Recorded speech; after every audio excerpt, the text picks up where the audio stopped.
My name is Alyssa. I have lived a steady life, facing code every day as a programmer in a corner of Silicon Valley. There are two joys in my life. One is that quiet sense of accomplishment when a program runs exactly according to logic. The other is the presence of my beloved husband, Daniel. Daniel is a wise and kind man who works in the same IT industry. 6 months ago, he seized a major career opportunity and is now on an overseas assignment at a branch in Asia. We had video calls every day, and even though we were apart, I felt as if our hearts were right next to each other. I found out that a new life was growing inside me shortly after he left. On the other side of the video call screen, Daniel was overjoyed as if it were happening to him, but then quickly showed a worried look. Alyssa, are you really going to be okay on your own? I'm sorry I can't be there with you during such an important time. I can adjust my project and come back to you once. His words warmed my heart. But I knew better than anyone how important this time was for his career. I didn't want to make him worry. With that thought alone, I smiled and answered, "No, it's okay, Daniel. Just knowing how you feel is enough for me. Besides, I have a good idea.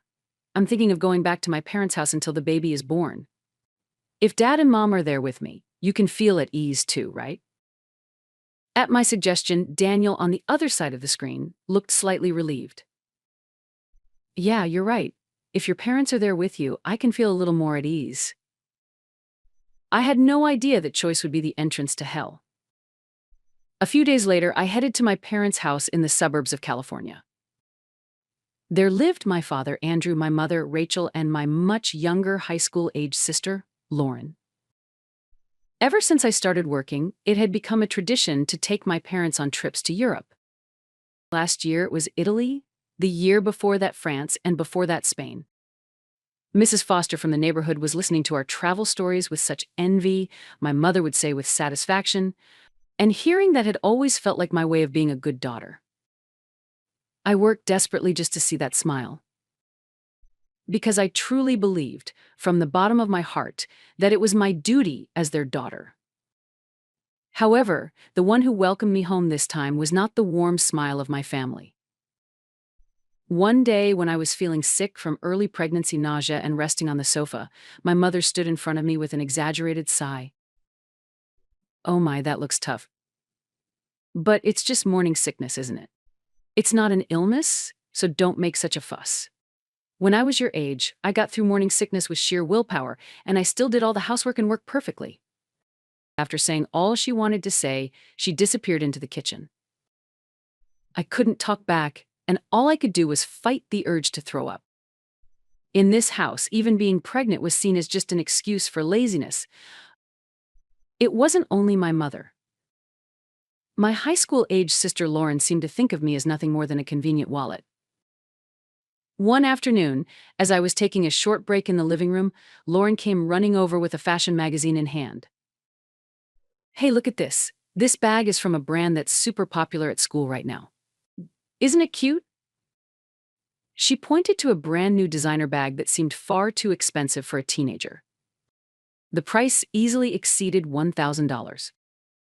"That's nice, but Lauren, don't you think this is a little too expensive?" "What are you talking about, Alyssa? For you, that amount is nothing, right? All the other kids have one. Isn't it pitiful if Lauren is the only one who doesn't?" With my mother's support, Lauren spoke with a triumphant tone. "Yeah, you're a programmer, and you make money even while staying at home, so buying something like this for me wouldn't hurt you at all. But, no but, just because you have a baby in your belly doesn't mean you can forget to contribute to the family." At that absurd reasoning, I was at a loss for words. My father, as usual, didn't even look up from his newspaper and just silently listened to the conversation. There wasn't the slightest sign he would come to my aid. There wasn't a single ally for me in this house. Then, my mind switched into programmer mode. Situation analysis: this environment has a high stress level and could become a risk factor for fetal development. Solution: immediate withdrawal. I had come to my parents' house to reassure my husband, who was working overseas. However, would staying in this toxic environment and wearing down my mind and body really be what he wanted? The answer was clearly no. Besides, I had my own home and financial independence. There was no need for me to depend on anyone. The choice of me staying in my parents' house had clearly been a bug. That night, during a video call with Daniel, I began with a smile. Daniel, I've been thinking about it. After all, I still feel most at ease in my own home. My parents are getting older, and I don't want to burden them unnecessarily with the needs of a pregnant woman. So, I've decided to go back to my place. As expected, he looked concerned. Alyssa, but will you really be okay on your own? Of course. Who do you think I am? I smiled with confidence. Besides, I have a wonderful plan. I'm thinking of hiring Clara, a professional who supports women during pregnancy. She can help with everything from meal preparation to giving advice for childbirth. If I hire a professional, you'll feel more at ease too. Right? I want you to focus on your work without any worries. That will be the greatest support for me. Convinced by my logical and forward-looking proposal, Daniel finally showed a look of relief. If you say so then, you really are a strong woman. The problem began from there. I immediately started searching for the trustworthy Clara, but perhaps because the holiday season was approaching, she was hard to contact. After several days, I finally managed to contact Clara, but unfortunately her schedule was full until after Christmas. A few weeks until then. I bit my lip. I wanted to escape this stifling house right away, but considering the reality of supporting my pregnant body alone, I knew I shouldn't move until I could secure professional support. This was my final patience for the sake of protecting the baby inside me. While quietly making preparations for my new life behind the scenes, I decided to play the role of the daughter I've always been in this house. In the living room, I smiled gently and nodded silently with an all right to their unreasonable demands. However, once I returned to my room, I would work on creating a list of baby supplies and go over the contract with Clara. These few weeks were nothing more than a countdown to the liberation that awaited me. In the midst of this, my mother spoke as if it were her natural right. Alyssa, this year for Christmas, I'm thinking of having dinner at a restaurant.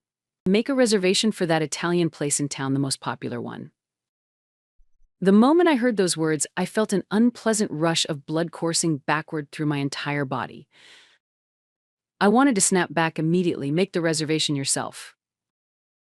But I knew all too well that if I did, another hysterical uproar would erupt, and the already tense atmosphere in this cramped house would only worsen. Just a few more weeks until Clara arrives. I told myself that and swallowed my words.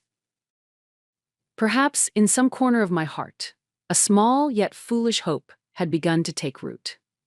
That the festive atmosphere of the holy night, the delicious food, might restore this frozen, twisted relationship to something a little closer to normal. If, by some miracle, we could be a normal family for just this one night. That foolish, faint hope clouded my judgment. Perhaps fatigue and stress had dulled my ability to think clearly. As if being controlled by something, I quietly nodded. But that careless agreement would shatter my last hope and trigger the worst possible ending to my relationship with this twisted family. At the time, I had no way of knowing that. Christmas Eve arrived.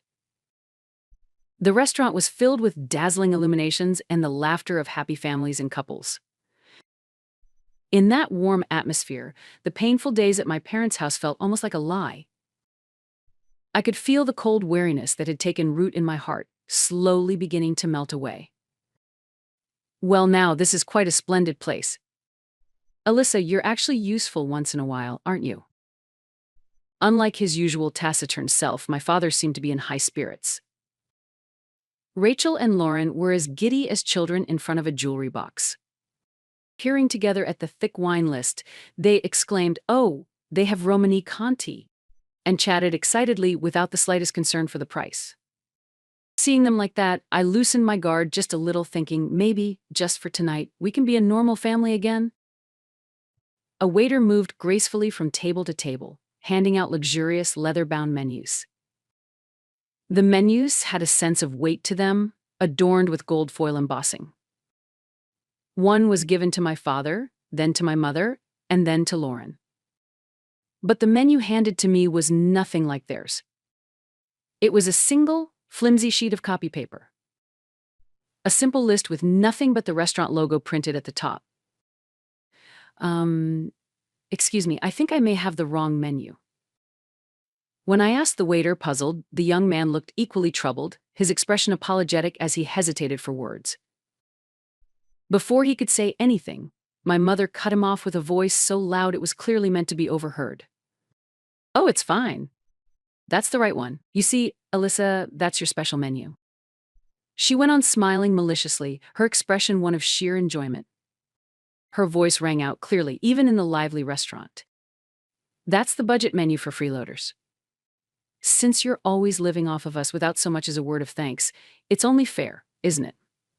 Honestly, I think just water would have been enough for you." Her words echoed over and over again in my head. The sound of the world vanished. The cheerful laughter of the surrounding guests faded away, replaced by the vulgar laughter of my father and sister, stabbing into my ears. They were genuinely enjoying this cruel joke from the bottom of their hearts. Something inside me snapped with an audible break. The sadness, the anger, and the emptiness I had been storing deep in my heart for years. I felt them all surge out at once. I quietly rose from my chair. With trembling hands, I grabbed my bag from the table. What's with that attitude? Sit down, Alyssa. Everyone is watching." Rachel tried to stop me in a fluster, but her voice no longer reached my heart. With an icy, cold gaze, I looked at my mother, my father, and my sister, one by one. Then, in a trembling voice but pronouncing each word clearly, I said, "I don't care what happens to you anymore." Those were the last words I ever spoke to these people. My family's stunned faces. The curious stares of guests at other tables wondering what had happened. With all of that at my back, I walked toward the restaurant's exit without looking back once. On that holy night, the sound of church bells rang out. The freezing cold air outside cooled the blaze in my heart, making me strangely calm. From there, I went straight to a nearby hotel and booked a room. I just wanted to get away from this rotten past as quickly as possible. When I entered the room, I took my smartphone out of my pocket and, with trembling fingers, called the only ally I had. "Alyssa, what's wrong, calling at this hour? Did something happen?" The moment I heard his voice, the tension inside me snapped, and I poured everything out as if a dam had broken. The humiliating days at my parents' house, my mother's abusive words, my sister's demands, and the unbearably cruel treatment I had suffered tonight at the restaurant. At first, Daniel listened in silence, but I could hear his voice gradually trembling with anger. "Unbelievable. This is unforgivable. Alyssa, I'm truly sorry. I can't believe I didn't realize you were going through something so terrible." "No, it's not your fault." I took a deep breath and told him about the unshakable decision that had taken root inside me. "Daniel, I have a favor to ask, something only you can do." In truth, the condominium my family was living in now had been purchased by Daniel a few years earlier as an investment. To keep my family from struggling with rent, he had leased it to them through his asset management company at a fraction of the market rate, an act of pure kindness done only out of concern for them. "I want you to end that special rent arrangement, to cut off their lifeline. Immediately." My voice was so calm it surprised even me. There was no hesitation anymore. "Alyssa, are you absolutely sure about this?" His question was meant to confirm my final resolve. "Yes, I'm done. I'm done sacrificing myself for them." "All right, I understand your resolve. I'll contact my lawyer immediately to end the special arrangement. We'll switch it over to a standard rental contract, including the amount that was reduced until now. You don't have to worry about anything anymore." At his strong words, I quietly nodded. After hanging up, I looked up at the dark night sky outside the window. Now, I have truly severed the past. My heart was strangely calm. The anger, the sadness, everything felt like events from a distant past. The next morning, I woke to the winter light streaming through the hotel room window. I looked at my reflection in the mirror. There I was, my belly beginning to swell, my eyes tired yet carrying a certain sense of liberation. Gently placing my hand on my stomach, I spoke to the child I had yet to meet. I'm sorry for being a mother like this, but I promise you never again will you have to feel the way I did. I will make sure your world is filled with love and trust, a warm place where you can feel safe. And to do that, I will never again live at someone else's mercy. I got ready quickly, checked out at the front desk, and took a taxi home. When the taxi pulled up to my familiar apartment, I finally felt as if I could breathe freely from the depths of my heart.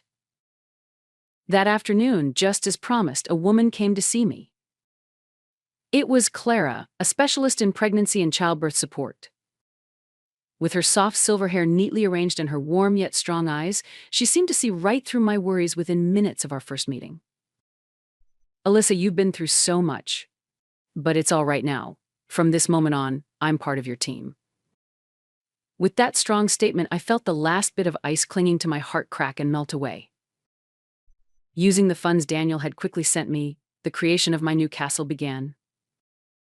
The first thing we brought into the room was, of course, the crib for the baby soon to be born. Tighten this screw at this angle, it tends to loosen easily once the baby grows and starts moving around. For the sheets, you have to think not only about texture but also about breathability.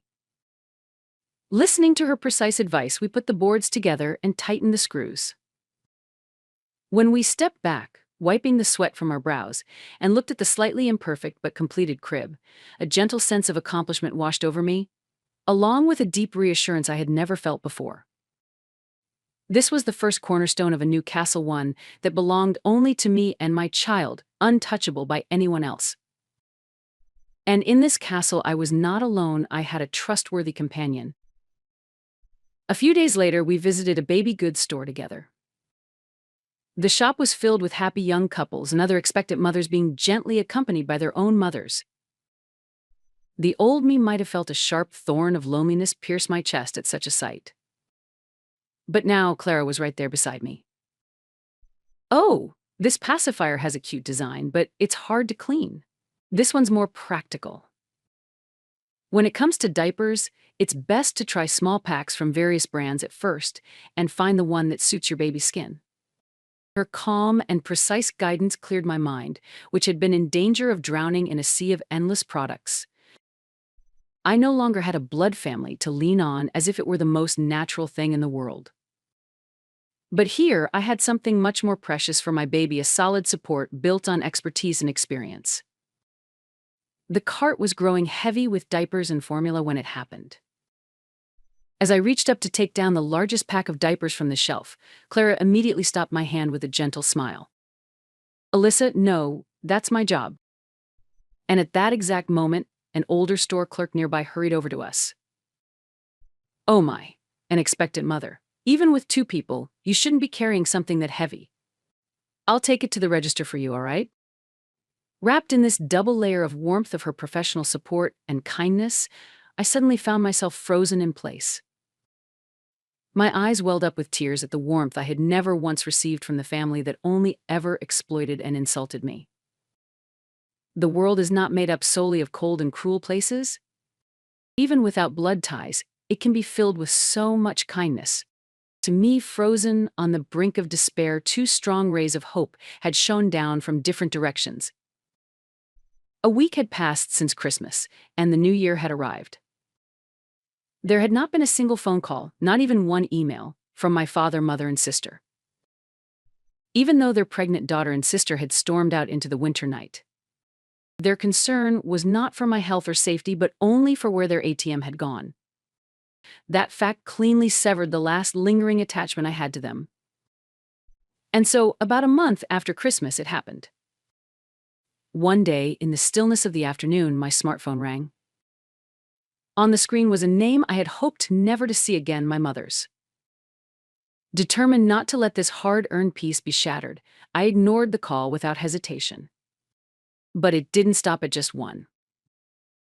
The calls kept coming relentlessly, and I continued to ignore every single one of them, as if bidding farewell to my old self. Eventually, when the ringing ceased, my screen was soon filled with voicemail notifications, like a stack of demand letters. With a cold heart, I played one of them. Alyssa, why aren't you answering the phone? Something terrible has happened. We got the rent bill, and it's more than 5 times what we've been paying. There's no way we can afford that. Where are you? Come back right now and do something about this. It was a pitiful plea for mercy. I listened for a while, then quietly deleted the message halfway through. I was done running. Calmly, I deleted the message and called her back. She answered after a single ring, as if she had been waiting for it.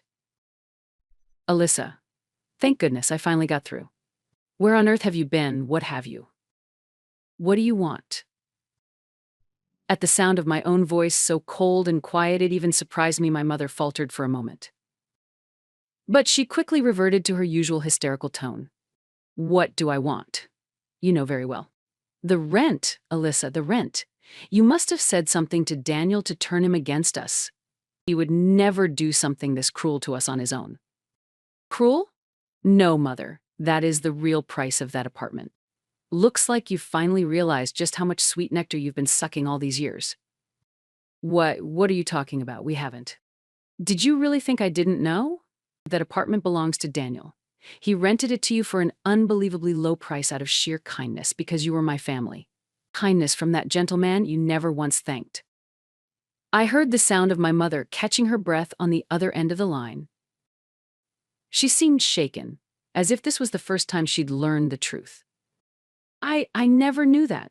So what? We're family, aren't we? A daughter is supposed to take care of her parents. Take care of you? Yes, I suppose I thought I was taking care of you. Ever since I started working, I used the money I sweated to earn to take you on trips to Europe. Italy, France, Spain, do you remember? That's...